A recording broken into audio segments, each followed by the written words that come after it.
তোলো কে রে? এটা অমুকের ছেলে। এর আব্বা তো সরকারি চাকরি করতো। এর আব্বাকে তো আমি চিনি। এ বাবা, এই এ বাবা, তুমি এখানে কেন?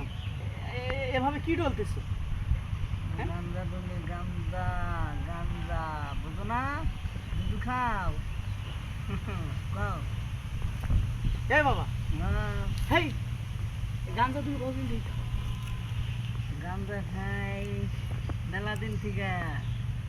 আমার বাবা সরকারি চাকরি করে, হ্যাঁ, তার অসৎ পথের কামাই আমি অসৎ পথে দেই, তাতে তোমার সমস্যাটা কি বলো? হ্যাঁ হুজুর, হ্যাঁ, আপনি বলেন দেখি আপনার সন্তান কয়টা? চারটে। আপনার 4টে সন্তান, আপনি কি করেন? আমি হুজুরগিরি করি আপনার বেতন দিয়ে আপনার 4টে ছেলের মধ্যে কি একটা অন্য খায়? না। তাহলে আমি কে খাই? কারণ আমার বাপে অসৎ পথে ইনকাম করে, আমি অসৎ পথে টাকা অসৎ পথে উড়াই। আমার কিসের টাকা? হ্যাঁ, আমার বাপে যদি সৎ পথে ইনকাম করতো, হ্যাঁ, তাইলে আমি নাও খাইতাম না, ভালো যাইতাম না।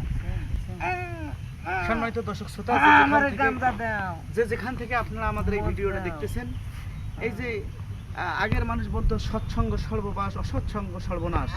এই জন্য আসুন, আপনার আমার সৎ উপার্জন দিয়ে আমি সন্তানদেরকে রেজেকের ব্যবস্থা করে দেই, রেজেক তাদের মুখে উঠাই দেই।